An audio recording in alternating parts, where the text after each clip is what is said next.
Amazing grace, how sweet the sound that saved a wretch like me. I once was lost, but now I'm found. Was blind, but now I see.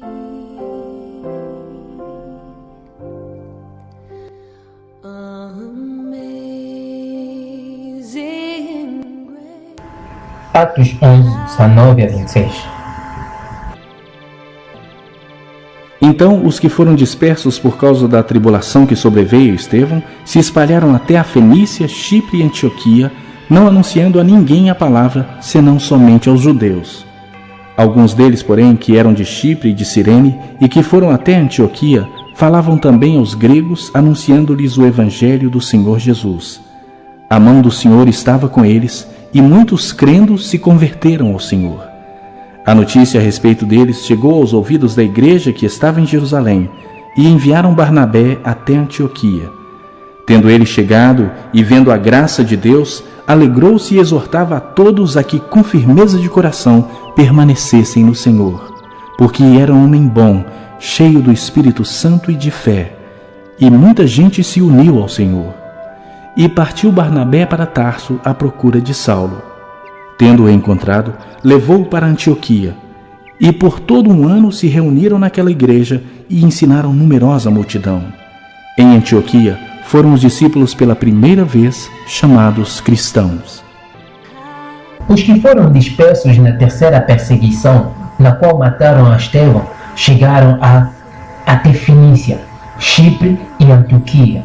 Foi em Antioquia que pela primeira vez os discípulos foram chamados de cristãos, o que significa pequeno Cristo ou parecidos a Cristo. Lucas 6, verso 40 diz o seguinte: todo discípulo bem instruído será como o seu mestre. Às vezes me pergunto, o que vamos fazer a uma igreja? Pois vejo muitos que se orgulham do título cristão serem mais parecidos aos demônios do que outra coisa, pois por causa deles o nome do Senhor é blasfemado pelo mundo inteiro, pelos mundanos. A palavra cristão significa ser parecido a Cristo. Será que somos parecidos a Cristo? Ou estamos a nos enganarmos a nós mesmos por meio de tradições e preceitos vãos e por um culto dados aos ídolos? Será que não estamos a fazer parte daqueles que hão de encher a taça da ira de Deus, que vai ser derramado daqui a pouco nos filhos da perseguição? Se a tua vida em Cristo não agrada a Deus, começa já a te preparar a ser rejeitado. Ou arrepende-te já, entregando o teu coração na totalidade, sem fingimento. Atos 12, 1 a 4. Por aquele tempo, mandou o rei Herodes prender alguns da igreja para os maltratar, fazendo passar a fio de espada a Tiago, irmão de João. Vendo ser isto agradável aos judeus, prosseguiu prendendo também a Pedro. E eram os dias dos pães asmos. Tendo-o feito prender, lançou-o no cárcere, entregando-o a 4 escoltas de 4 soldados cada uma para o guardarem, tencionando apresentá-lo ao povo depois da Páscoa. Pedro, pois, estava guardado no cárcere, mas havia oração incessante a Deus por parte da igreja a favor dele. Vejam, irmãos, onde a perseguição dos romanos ou dos pagãos contra a igreja começou. Na 5ª perseguição, nos meados de 8 a 10 anos depois do seu nascimento. Herodes continuou essa perseguição somente porque agradava aos religiosos judeus. Enquanto Pedro estava na prisão, toda a igreja, não um grupo de intercessores, mas toda a igreja orava para ele. Todo que é cristão é um intercessor e deveria ser assim, e não separar as tarefas de uma maneira humana. No capítulo 12, vamos para o capítulo 14, no verso 8 a 20. Paulo e Barnabé em Listra curam um homem aleijado dos pés. Vendo esse milagre, os homens daquela cidade queriam idolatrar eles, mas os servos de Deus suplicaram veemente essa população a não fazê-lo. Ao contrário, deveriam adorar o Deus pela qual eles fizeram aquele milagre. Quantos homens de Deus dessa nossa época fazem conforme os apóstolos? Não é necessário ter discernimento espiritual para perceber que o que leva os servos de Deus a receberem honra dos homens, aceitarem nomes artísticos de qualquer forma hostil, não são cristãos, porque é uma demonstração clara de um usurpador e da glória de Deus, da soberba, da vaidade e da falta de humildade. Mesmo os mundanos conseguem discernir isso. Quantos cristãos conseguem ver? Paulo e Barnabé rasgaram suas vestes em símbolo de protestos e lamentação. Hoje é lamentável ver que basta um homem de Deus ter uma pequena fama e alguns fiéis para se ensoberbecer e querer ser uma celebridade a ponto de roubar a glória de Deus incorruptível. Essa absurdidade é motivada não somente porque o tal servo é um lobo, mas também porque ou não vigiou ou a população, como de hábito, não quer ver o domínio de Deus na vida dela. É por isso que Paulo aconselhou a Timóteo e disse: prega a palavra, insta a tempo e fora de tempo, admoesta, repreende, exorta com toda longanimidade e ensino. Porque virá tempo em que não suportarão a sã doutrina, mas tendo coceira nos ouvidos, cercar-se-ão de mestres segundo as suas próprias cobiças, e se recusarão a dar ouvidos à verdade, voltarão às fábulas, que significa mentiras. Esse é o espírito que anima os crentes dessa época. Não querem da verdade, mas da mentira. Querem dos pregadores segundo a vontade deles e não segundo a vontade de Deus. Querem pregadores que dirão a eles o que gostam de ouvir e não ouvir a pureza da verdade de Deus. Eles se afastam dos pregadores que ensinam sobre a santidade e a rejeição do pecado. Aqueles que pregam sobre o inferno, a ira, a submissão e o temor de Deus. Pior ainda, são capazes de apedrejar aqueles que vêm a eles para libertá-los dos que cada domingo despojam a eles, mentindo sobre o dízimo, sobre uma ilusão de bênção e de prosperidade. Jesus Cristo disse: as minhas ovelhas ouvem a minha voz, eu as conheço e elas me seguem. Será que tens ouvidos para ouvir a palavra do Senhor? Será que tens ouvido para ouvir a pura verdade de Deus? Mesmo quando este é dura.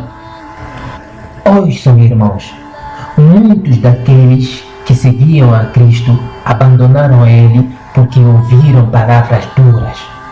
Mas houve 12 que ficaram, a quem Ele perguntou: e vós, não quereis também retirar-vos? Eles disseram a Cristo: a quem iremos nós? Tu tens as palavras da vida eterna. Será que nós podemos dizer isso a Cristo quando nos fala de palavras duras? Quando Ele quer nos retirar das nossas tradições? Quando Ele quer nos retirar das nossas falsidades? Quando Ele quer nos retirar do mundo? Quando Ele quer nos retirar do nosso conformismo? Convido-vos a lerem no verso 22 de Atos 14. A Bíblia diz o seguinte: renovando o ânimo dos discípulos, exortando-os a perseverarem na fé, dizendo que é em meio a muitas tribulações que nos é necessário entrar no reino de Deus. Olhem, irmão, olhem com que palavras Paulo fortalece e reanima o ânimo dos discípulos. Ele os fortalece dizendo que é com muitas tribulações que hão de entrar no reino de Deus. Se essas palavras fossem ditas aos cristãos dessa época, o servo de Deus se encontraria sozinho a pregar as pedras. Glória a Deus, pois Ele conhece o que são dele, aqueles que ouvem e amam a sã doutrina. Se tiver homens ou mulheres que têm ouvidos para ouvir e sentem que o que estão a ouvir é verdade, mas não sabem o que devem fazer, o meu conselho não vai se distanciar do conselho da Bíblia. Não teme. Sai do meio deles. Não toque no que é impuro. Mete Jesus Cristo no centro da tua vida e Deus te poupará da ira que vem sobre todos os que não amaram a verdade para serem salvos. É a recomendação bíblica. Sinto uma profunda tristeza em mim, porque sei que muitos que ouvem essa pregação irão ignorá-la, sem antes confirmar na Bíblia, conforme fazem com outras recomendações de Deus, as quais concernem a eternidade deles próprios. Atos 15 nos mostra como Paulo e Barnabé lutaram rejeitando as doutrinas dos judaizantes dentro da igreja. Esses queriam obrigar aos crentes à prática da lei. O mesmo acontece com aqueles que nos obrigam a praticar a lei do sábado se queremos ser salvos. Dizem que é o selo de Deus. Ora, Efésios 1, verso 13, Efésios 4, verso 30, mostra que o selo de Deus é o Santo Espírito. Leiam com muita atenção Colossenses 2, 16 a 23, Gálatas 3, 1 a 11, Gálatas 4, 1 a 11 e Romanos 14, verso 5. As doutrinas como o sábado, o dízimo, a circuncisão, o comer ou não comer e outras doutrinas da lei relacionadas aos rudimentos e às coisas físicas ou a um santuário terrestre feito pelas mãos de homens não é evangelho de Cristo, é judaísmo e mundanismo. Todos aqueles que praticam tais doutrinas são chamados na Bíblia de judaizantes e não cristãos. Em Atos 17, verso 10 a 14, Lucas admira os judeus de Bereia, pois recebiam de bom grado a palavra, examinando cada dia nas Escrituras se estas coisas eram mesmo assim. Se os cristãos dessa época fossem assim, quem me dera ver esse povo por quem Cristo deu a sua vida examinar este ensinamento com muita atenção e comprová-la nas Escrituras. Porém, que não seja somente este, mas todos os ensinamentos que recebem em qualquer sítio. Assim teria poucos falsos profetas dentro das igrejas. Alguém pensaria 3 vezes antes de trazer uma falsa doutrina para atrair o rebanho de Deus após ele. Mas agora, como ninguém medita, os falsos encheram o mundo com várias heresias. Poucos perguntam o que é a verdade, em que igreja iremos buscá-la. Porém, muitos, mesmo sabendo que estão na mentira, preferem ficar com a razão de que nenhuma igreja tem toda a verdade. Irmãos, se realmente queremos da verdade, iremos buscá-la com dedicação onde se encontra, pois a verdade é somente Jesus Cristo. E ele disse: o Santo Espírito vos guiará em toda a verdade. Irmãos, é em toda a verdade. Conheceremos toda a verdade, não tenham medo da verdade.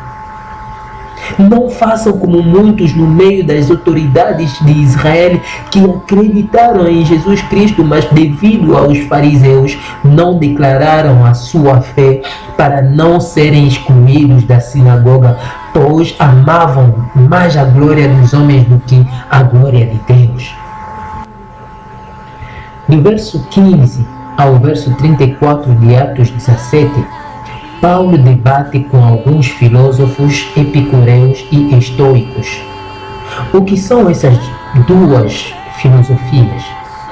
O epicurismo, por exemplo, foi criado por Epicuro, que criou uma escola de filosofia por volta de 306 a.C.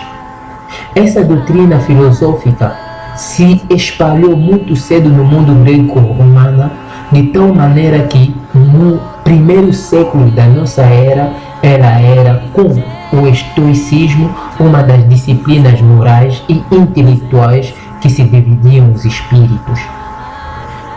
Essa filosofia é centralizada em procura da boa vida e da bondade, evitando o sofrimento e as preocupações da vida. Ela também negava a imortalidade da alma e acreditava que o mundo foi criado por acaso. Os estoicistas, quanto a eles, foram discípulos de um determinado Zenão, que fundou a sua escola no pórtico de Atena por volta de 200 a.C. Essa filosofia baseia-se na teoria de que o homem é dependente de si mesmo na condição que deve praticar uma disciplina rigorosa na solidariedade do ser humano e particularmente na vida em harmonia com a natureza.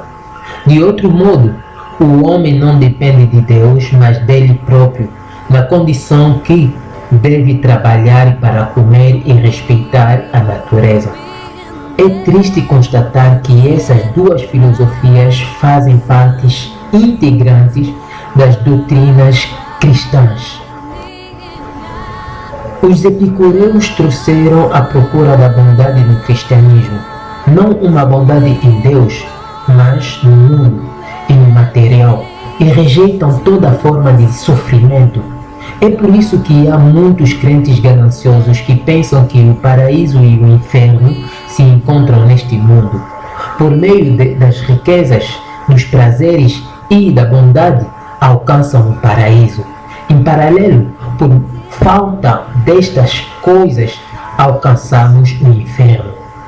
Para termos certeza desses fatos, é só necessário observar com que facilidade a maioria aceita qualquer forma de personagem que vem com a doutrina da prosperidade, milagre e bênção, e como as igrejas envolvidas com essa doutrina crescem como o cabelo.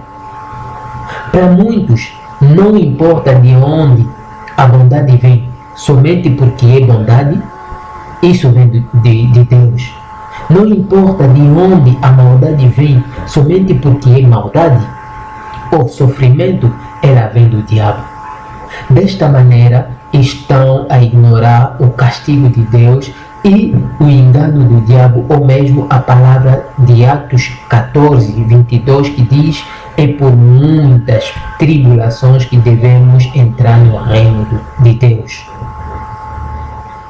Irmãos, deixem-me dar-vos umas ilustrações dos erros que muitos cristãos fazem. És um estudante cristão que batota algumas vezes nas provas. Quando vem a prova final, batotas e aprovas. Depois de te alegrar, vem perante o altar de Deus e dizes ao teu Senhor: Pai, te dou graça porque me permitiste aprovar no exame. Sim, oraste bem. Mas a pergunta é: oraste quem? O Deus da Bíblia? Aquele que criou o céu e a terra? Não. Estás enganado. Oraste o pai da mentira e do engano, o diabo. Ele é quem verdadeiramente te deu o tal exame porque obedeceste a ele. Será que Deus é um Deus dos mentirosos e dos enganadores?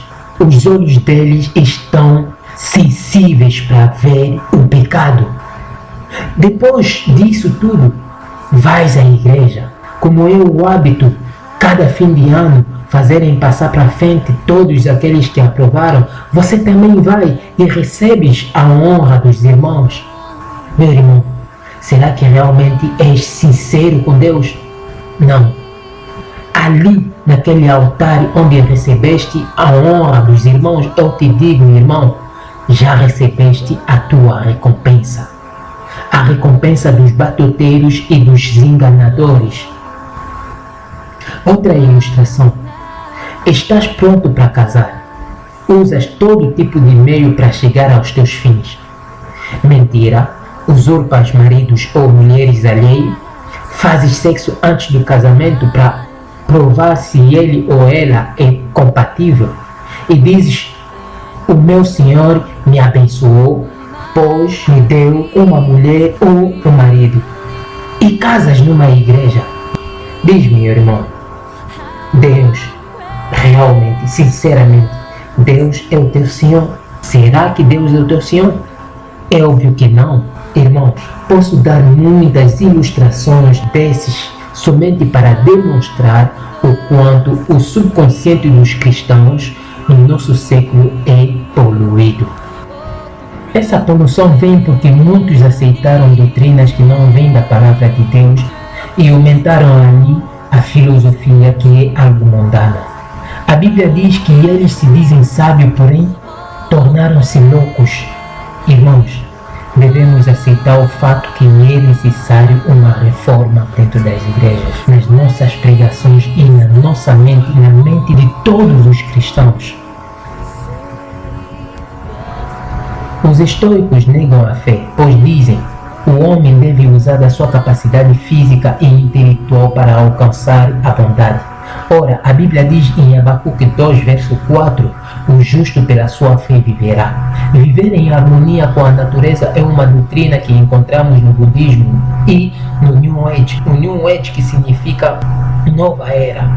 Quem nunca ouviu falar de New Age, pelo menos já ouviu falar do pensamento positivo. Sim, o pensamento positivo é uma doutrina do New Age. O nosso mestre não ensinou o pensamento positivo, nem qualquer forma de filosofia.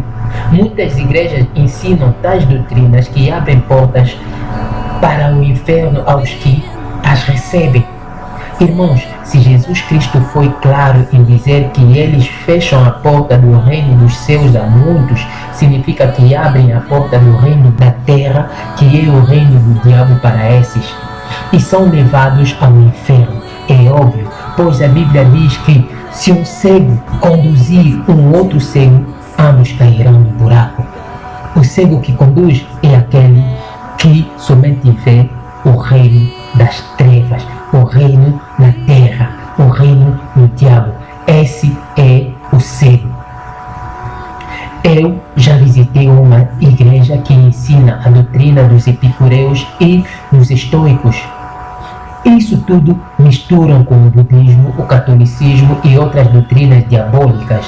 Eles, por meio desses ensinamentos, abrem porta para o mundo dos espíritos diabólicos, dos bruxos e das águas. Essa igreja, a Seixo Noye, é ainda nova e pequena, mas vos digo que vai crescer numerosamente neste país. Por quê? Porque é o que os homens querem ouvir e cumprem na vida deles as profecias dos apóstolos e de Jesus Cristo, que profetizaram a eles o abandono da fé. Essa igreja não é a única que está contaminando e poluindo a mente dos cristãos. Há ainda mais desses, e são muitas. Se não fazes da palavra ou de Jesus Cristo a luz para o teu caminho, a igreja onde estás a congregar pode ser aquela que está abrindo a porta do inferno para a tua eternidade. Atos 17, 29 a 30.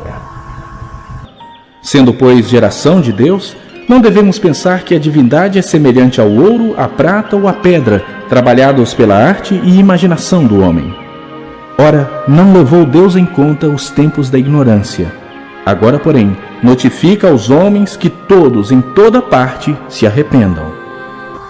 Irmãos, preciso que alguém me diz o que ele entende sobre estas palavras de Tiago 1,17.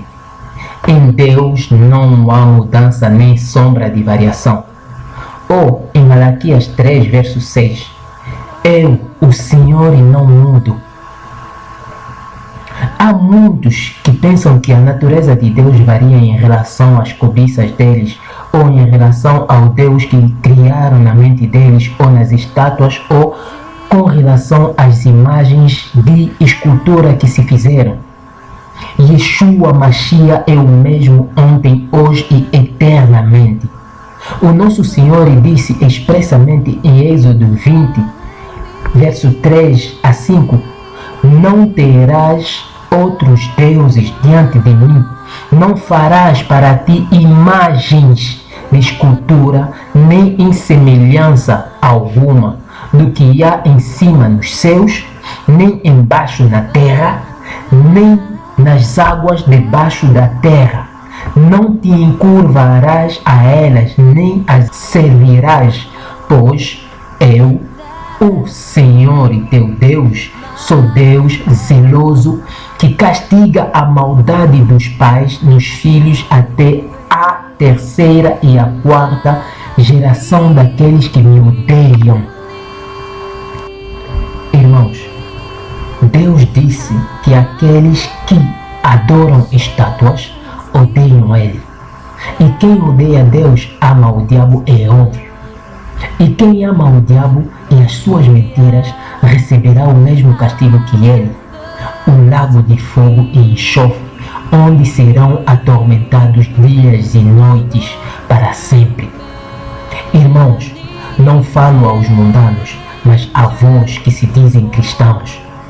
Por que continuar a meter a vossa vida e a dos vossos filhos em perigo na face de um Deus cuja ira faz fugir o diabo, os seus demônios e os vossos ídolos? Você que diz que Jesus Cristo é o teu Senhor, como podes demonstrar um desprezo tão grande para o teu Senhor? Como podes aceitar assim outro Jesus? Como podes aceitar dar um culto aos ídolos conforme fazes? Muitos adoram a sereia que anda e outros seres da terra como Maria ou Mushima. Estão a atrair a ira de Deus sobre as vossas famílias e a vós mesmo. O Deus de Abraão, de Isaac e de Jacó abomina a adoração aos ídolos desde sempre.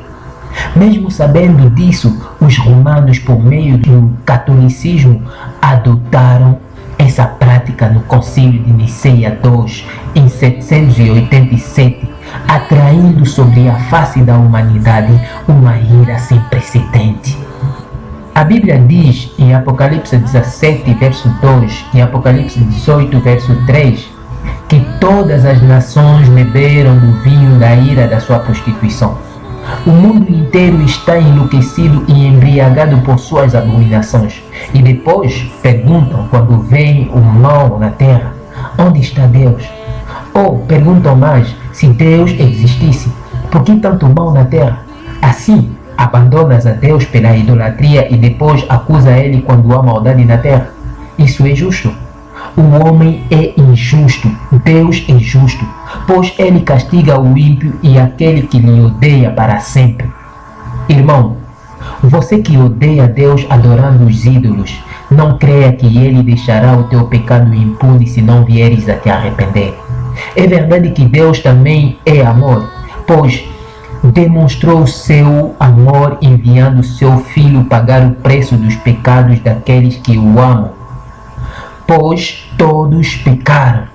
É por isso que o apóstolo Paulo disse, mas Deus, não levando em conta os tempos da ignorância, manda agora que todos os homens em todos os lugares se arrependam. De que maior castigo pensas que será merecedor aquele que tiver desprezado a graça do Senhor Jesus Cristo? Atos 19, 13 a 19. E alguns judeus exorcistas ambulantes tentaram invocar o nome do Senhor Jesus sobre possessos de espíritos malignos, dizendo: "Esconjuro-vos por Jesus, a quem Paulo prega." Os que faziam isso eram 7 filhos de um judeu chamado Seva, sumo sacerdote. Mas o espírito maligno lhes respondeu: conheço a Jesus e sei quem é Paulo. Mas vós, quem sois? E o possesso do espírito maligno saltou sobre eles, subjugando a todos, e de tal modo prevaleceu contra eles, que desnudos e feridos fugiram daquela casa. Chegou este fato ao conhecimento de todos, assim judeus como gregos habitantes de Éfeso. Veio temor sobre todos eles, e o nome do Senhor Jesus era engrandecido. Muitos dos que creram vieram confessando e denunciando publicamente as suas próprias obras. Também muitos dos que haviam praticado artes mágicas, reunindo os seus livros, os queimaram diante de todos.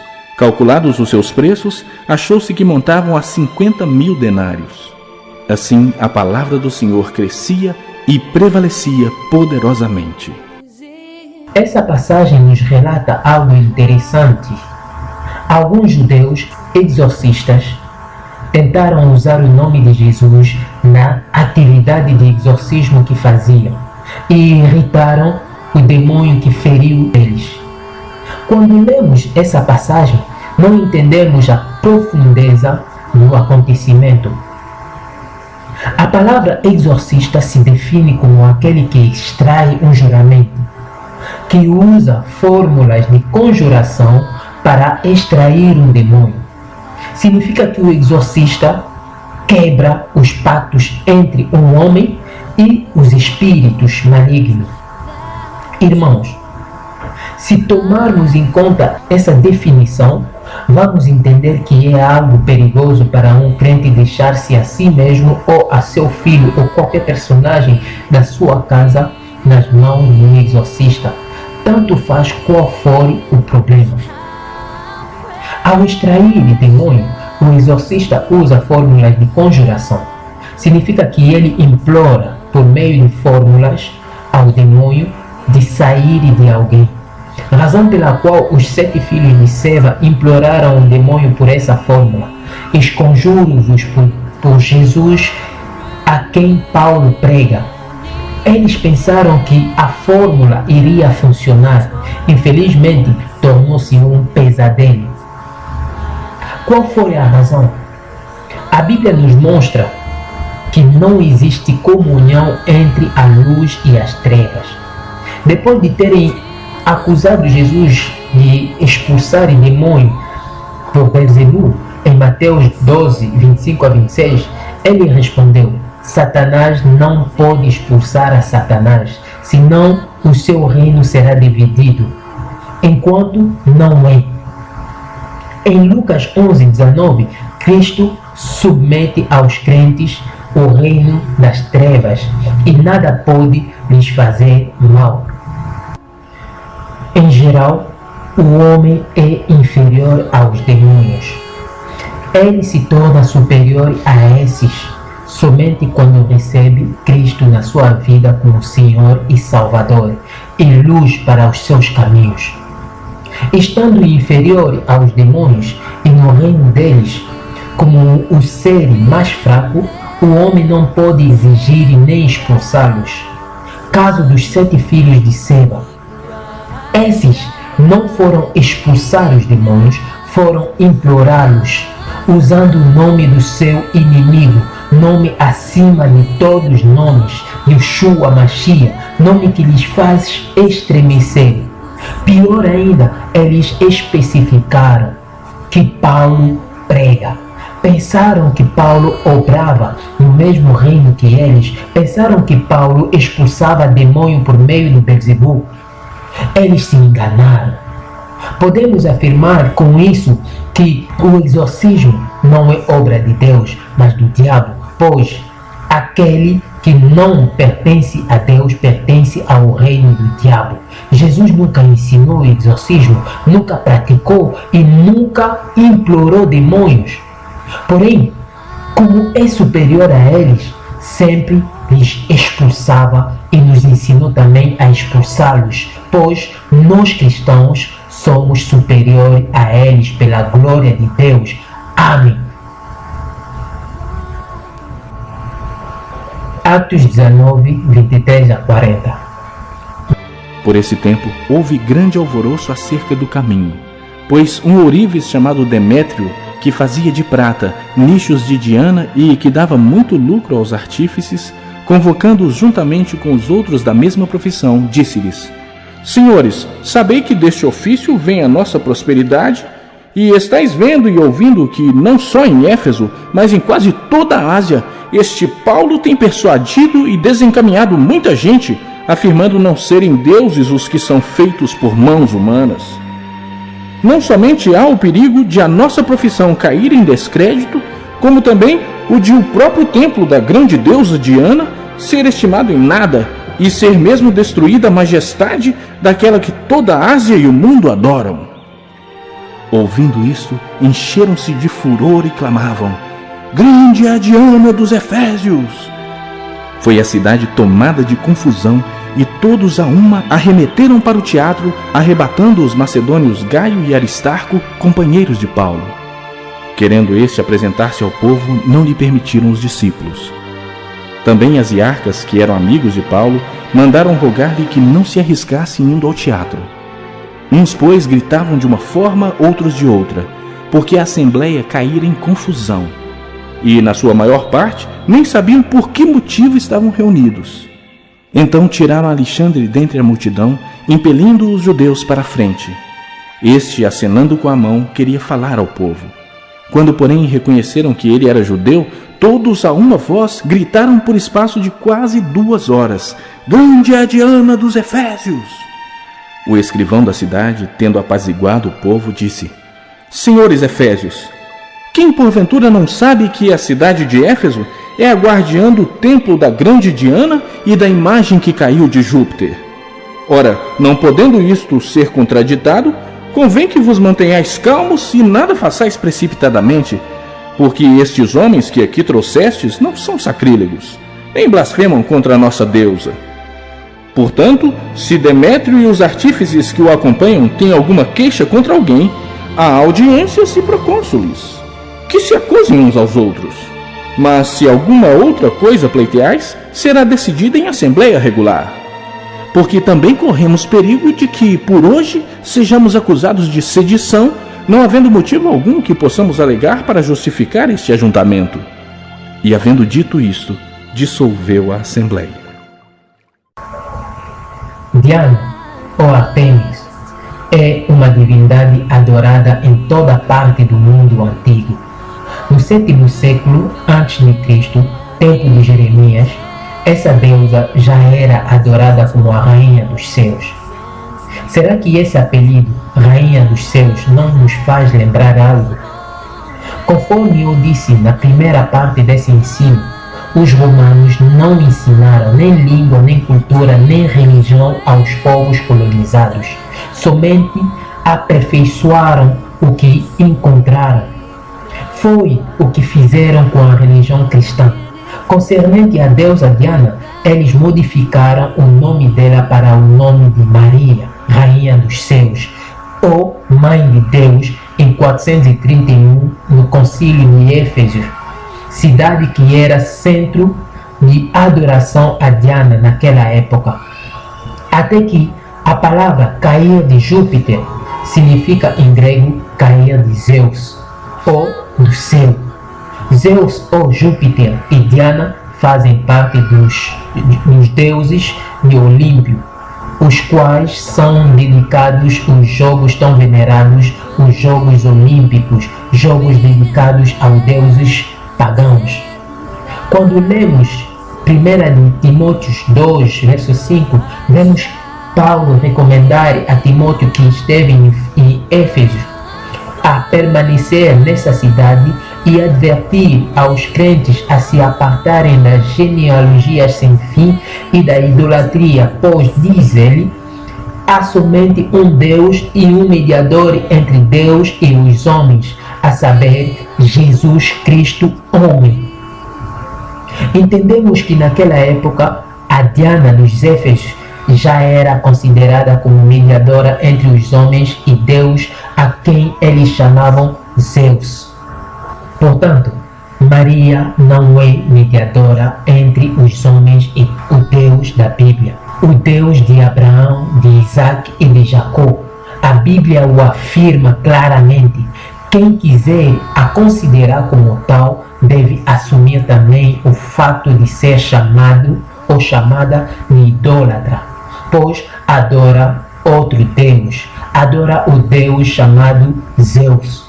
Ora, a carta enviada por Paulo aos crentes que estavam nesta cidade guardiã da doutrina da Diana, Éfesos 5, verso 5, diz: pois bem sabeis isto, nenhum devasso, ou impuro, ou avarento, ou o qual é idólatra, tem herança no reino de Cristo e de Deus.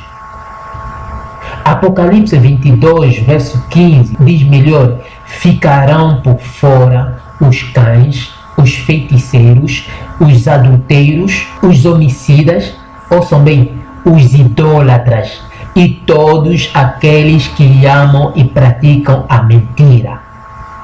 Então você que ama a mentira e as trevas, prepara-te, pois ficarás por fora do reino do Deus Todo-Poderoso, porque ama e praticas a mentira, acreditando em todas as falsas doutrinas, e porque não queres procurar nem receber a verdade. Achas que por fato de ir a uma igreja todos os dias faz de você uma pessoa salva? Salva de quê? Se as trevas que é a mentira faz de você presa sua, se o reino do inimigo, o reino do diabo faz de você presa sua, procurando coisa, procurando dinheiro, procurando riqueza que é da terra. Não diz as escrituras que meu povo perece por falta de conhecimento? E não diz João sobre Jesus que é a verdade e a luz do mundo? Ele estava no mundo, o mundo foi feito por meio dele, mas o mundo não o conheceu. Veio para o que era seus, mas os seus não o receberam.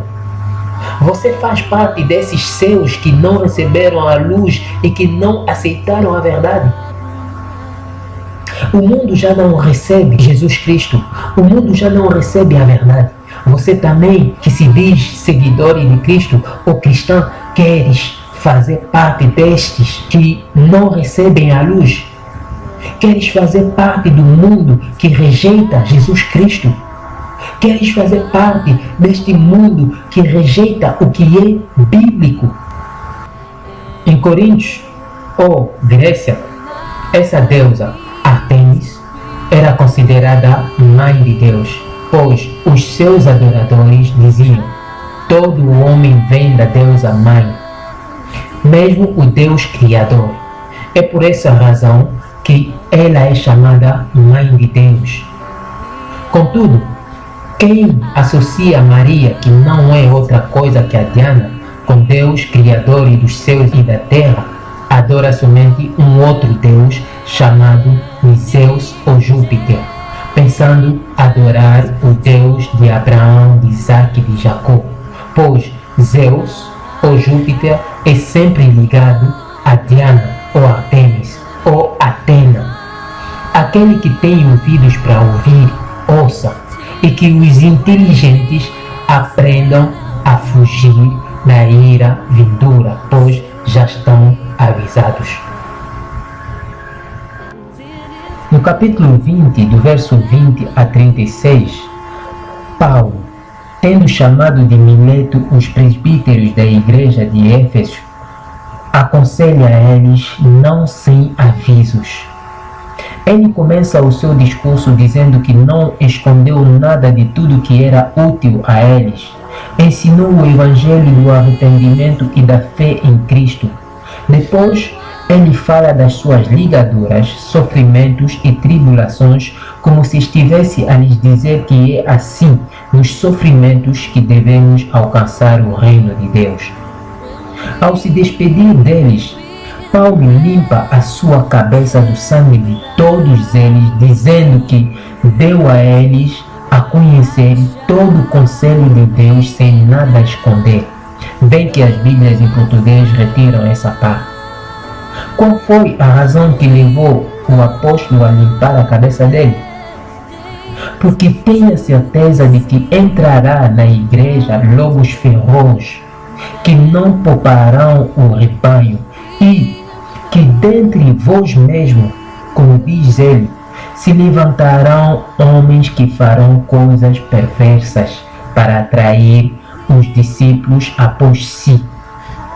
No verso 31, ele diz: portanto, vigiai, lembrando-vos de que durante 3 anos não cessei noite e dia de admoestar com lágrimas a cada um de vós.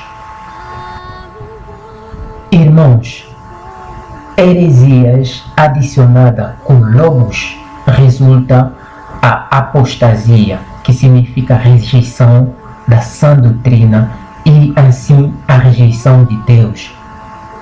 E isso leva sem força ao inferno. É por isso que Paulo se afasta desta responsabilidade. A doutrina de Maria, Mãe de Deus ou Rainha dos Céus, é uma das heresias que impedem severamente a salvação de muitos crentes. Hoje, essa doutrina faz muitas vítimas espirituais e é por isso que a adoração de outras divindades jamais tem fim, pois hoje se adora várias divindades como Santa Ana, Santa Helena, Mushima, Kianda, para citar somente algumas dessas divindades em Angola. Esses fatos, irmãos, são bem conhecidos pelas igrejas.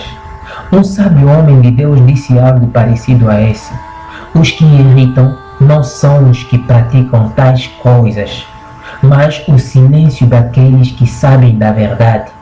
Irmãos, aqueles que fazem essas coisas sabem que o lugar deles é no inferno, ao lado do diabo. Mas aqueles que conhecem a verdade e ficam calados pensam agir com sabedoria de Deus. Ora, a sabedoria de Deus diz o seguinte em Éfesos 5, verso 11 a 12: e não vos associeis com as obras infrutuosas das trevas, antes, porém, condenai-as. Pois o que eles fazem em oculto, até dizê-lo é vergonhoso. Eu, da minha parte, vos digo a verdade. Acreditam ou não, mas sei que estou a lavar as minhas mãos e a minha cabeça para que no dia do juízo não seja também rejeitado, porque fiquei calado. Agora eu sei que esse dia está se aproximar rapidamente. Como eu sei? É só observar de que forma os dias passam com muita velocidade. Irmãos, ainda é possível alcançar a salvação. Eu já estou a fazer a minha parte e sei que o vosso sangue não cairá sobre a minha cabeça. Gostava de deixar um recado especial ao povo da ilha de Luanda. Esse povo amado é um dos povos que mais sofrem pragas porque se dedicaram a adorar a deusa do mar, a Kianda. Não dão conta que, por esse motivo, as cabeças das suas casas são retiradas. As famílias ficam sem pai, pois ou morreram ou houve divórcio. E os filhos, sem saber o que fazer, se deixam na prostituição, no álcool ou nas drogas. Por favor, despertam, povo da ilha. Quebram os vossos pactos, abandonam os vossos ídolos, convertei-vos a Deus, tendem fé em Cristo Jesus, Ele vos receberá e mudará o curso do vosso destino. Parem de fazer mistura de divindade. Jesus Cristo não se mistura com Kianda, nem com Maria, nem com qualquer Deus do mar. E parem com essa idolatria. Depois de Paulo avisar sobre as falsas doutrinas na igreja e os lobos, ele recomenda a todos a Deus e diz algo que muitos líderes não querem fazer nem aceitar. Ele diz: de ninguém cobicei prata, nem ouro, nem veste. Vós mesmos sabeis que essas mãos proveram o que me era necessário, e aos que estão comigo tenho-vos mostrado em tudo que, trabalhando assim, é necessário socorrer os enfermos. recordando as próprias palavras de Jesus: mais bem-aventurada coisa é dar do que receber. Hoje, o líder já não quer trabalhar com as suas próprias mãos, mas com as mãos dos fiéis. Ele fica bem sentadinho no seu altar para esperar todos os domingos os dízimos dos fiéis como se fosse uma recomendação de Deus. Deixo bem claro essa informação. O dízimo é bíblico, mas não é de atualidade, não faz parte dos mandamentos de Cristo, não é cristã. Parem com as mentiras. Povo de Deus, desperta-te e rejeita o espírito da mentira. Se realmente aceitaste a Cristo, viva segundo as Escrituras, não segundo os homens. A tua eternidade depende disso. Em Atos 26, verso 10, como em Atos 9, verso 12, verso 13, verso 32, verso 41, e mesmo em Romanos 12, verso 3, Romanos 15, verso 25 e verso 31, Romanos 16, verso 15, 1 de Coríntios 6, verso 1, Tito 1, verso 8, 1 de Pedro 1, verso 15, para citar somente esses versos, os que eram cristãos eram chamados de santos. Hoje, chamar um filho de Deus santo releva de loucura. Mas se dizer a um padre pedófilo que é santo não é um problema, não é uma loucura. Se dizer a um pastor corrupto que é santo também não é um problema, não é uma loucura. Olhem, paremos com as brincadeiras e as mentiras em nome de Cristo. Basta. Chega! Precisamos da verdade, precisamos da luz, precisamos de Cristo, precisamos do verdadeiro Deus, precisamos da verdadeira reforma. Em conclusão, farei observar o seguinte: no primeiro versículo do livro dos Atos dos Apóstolos ao último, não se vê menção de nenhum nome dado à Igreja de Cristo. Dizem que a Igreja Católica é a primeira igreja criada. Gostaria que alguém me explicasse de onde é que se vê nas Escrituras. Na verdade, os sinais da Igreja Católica só aparecem por volta dos anos 325, praticamente 250 ou 300 anos depois da Igreja criada por Cristo. Não tem nenhuma menção de igreja protestante, metodista, universal, Jeová, sétimo dia. Todas se disputam ser a verdadeira igreja. Também não há nenhuma menção sobre a qual a igreja seria um edifício. É assustador ver como os homens sempre resistem à vontade do Espírito de Deus, pois até agora quem na verdade defende o Evangelho com única base as Escrituras é chamado de herege, e estes homens não param de derramar o sangue deles desde o tempo do primeiro mártires Abel até os dias de hoje. Que Deus seja o único a ser glorificado em nome poderoso de Yeshua Mashiach.